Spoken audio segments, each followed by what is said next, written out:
गुरुदेव के चरणों में मेरा बार नमोस्तु नमोस्तु नमोस्तु।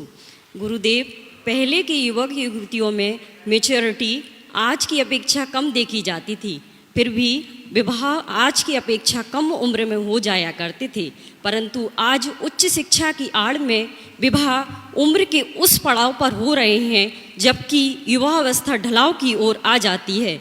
तो गुरुदेव, इसके कई दुष्प्रभाव सामाजिक जीवन में उपस्थित हो रहे हैं। गुरुदेव, इस समस्या के संबंध में आपका युवा पीढ़ी को क्या संदेश है? मैंने अनेक बार इस विषय में प्रकाश डाला है।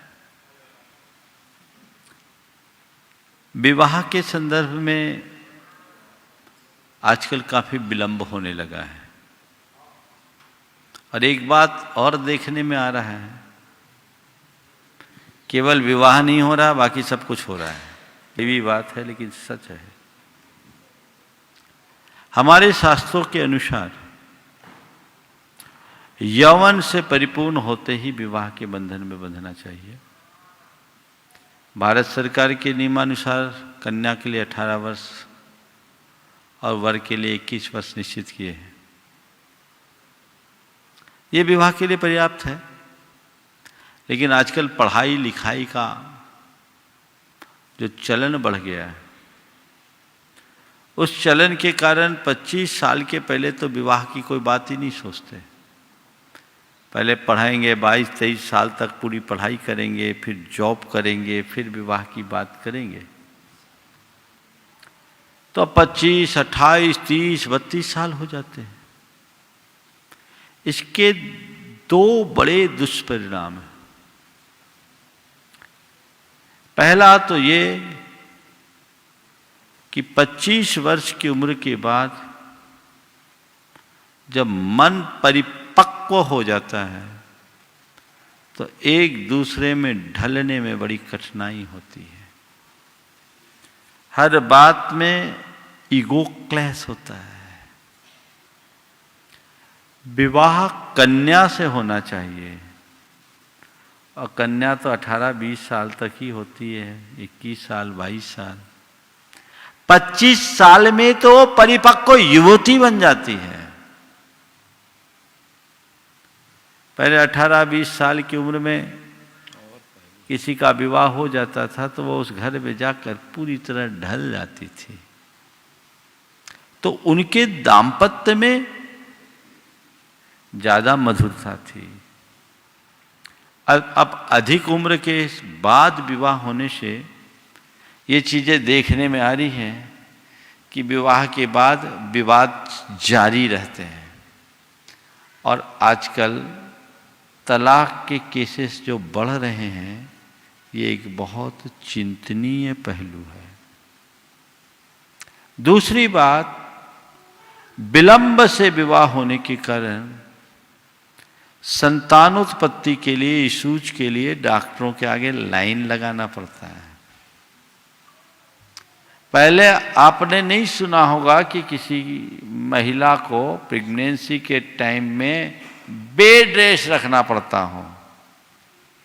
आजकल कंप्लीट बेड रेस्ट वाले ज्यादा मिलते हैं, हो रहा है ना? 90%। ये सब क्यों? यह भी बहुत बड़ी चर्चा का विषय बना हुआ है। लेट मैरिज के होने वाले दुष्परिणामों पर लोग गंभीरता से चर्चा कर रहे हैं। इस पर विचार करना चाहिए। तीसरी बात इसके साथ जुड़ी हुई ये है कि ज़्यादा पढ़ लिख जाने के बाद बराबरी का संबंध नहीं मिल पाता। मेरे संपर्क में ऐसे कई बड़े घराने के लोग हैं जिनके घर की बेटियां और कुछ के बेटे 34-34 साल के हो गए हैं, लेकिन उनके लायक लड़का नहीं मिल रहा है, क्योंकि इतना पढ़ा दिया है कि अब उसे समझा पाना भी मुश्किल है। बड़ी कठिनाइयां है। तो क्या महाराज फिर पढ़ाई रोक दी जाए? मेरा ये मानना है कि विवाह के बाद भी तो पढ़ाई की जा सकती है। आज के समय का एक जो गंदा चित्र है जिस पर आज के लोगों को बहुत कम पता है। मैं यहां उपस्थित लड़कियों से पूछता हूं, अपना नाम बताओ। अतिका जैन। कहाँ पढ़ती हो? जबलपुर में। कौन सी क्लास में हो? 3rd year. अच्छा, जो मैं बोलूं बिल्कुल बिना संकोच के बोलना। ये बताओ, तुम्हारे साथ पढ़ने वाली कितनी लड़कियां हैं जिनको तुम सही सलामत मानोगे? 1%। एक अपने आप को बचाया इसने। नहीं। चलो ठीक है, तुम आओ, बहुत अच्छा है। ये तो खैर संस्कारित है भी। चलिए, तुम अपना नाम बताओ। अदिति जैन। ये अदिति, हाँ बोलो, कहाँ पढ़ रही हो? इंदौर। सर, तुमसे भी वही सवाल करता हूँ, तुम जिनको जानती हो तुम्हारे साथ पढ़ने वाली लड़कियों में कितने % लड़कियाँ सही होगी? काफी कम। फिर भी परसेंटेज में? 2-3%। चलो, ये आज का चरित्र है, एक तस्वीर है। ये विकृतियां बहुत तेजी से हो रही है, बढ़ रही है।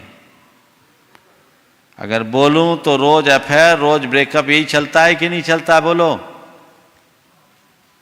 अन्य प्रकार के अनाचार बहुत तेजी से, केवल लड़कियों में नहीं, लड़के भी कम नहीं है, लड़कों का भी हाल ज्यादा। अब चूंकि लड़के यहां बैठे नहीं उस उम्र के, इसलिए मैंने खड़ा नहीं किया। लेकिन ये समाज की एक विकृत तस्वीर है। तो एक दिन गुरुदेव ने कहा था, जो मुझे बहुत अच्छी लगी, कि 12वीं होते ही विवाह कर दो और आगे की पढ़ाई विवाह के बाद जारी रखो, कभी कुछ गड़बड़ी नहीं होगी। और ऐसा हो सकता है, इसी कंडीशन के साथ विवाह होना चाहिए।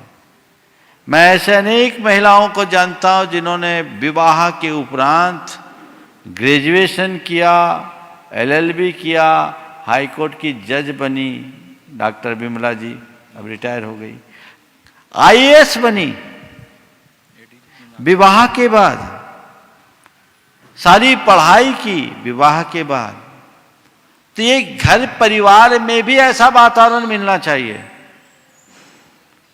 कि अगर किसी का विवाह हो गया है तो भी उसे पढ़ाई का अवसर दिया जा सके। मैं मानता हूं मेरी बात को, लोग बहुत पीछे की बात कहेंगे, हो सकता है कुछ लोग उल्टे पुल्टे कमेंट भी करें, लेकिन मुझे लगता है कि यही समय है यौवन अवस्था में यौवन संबंधी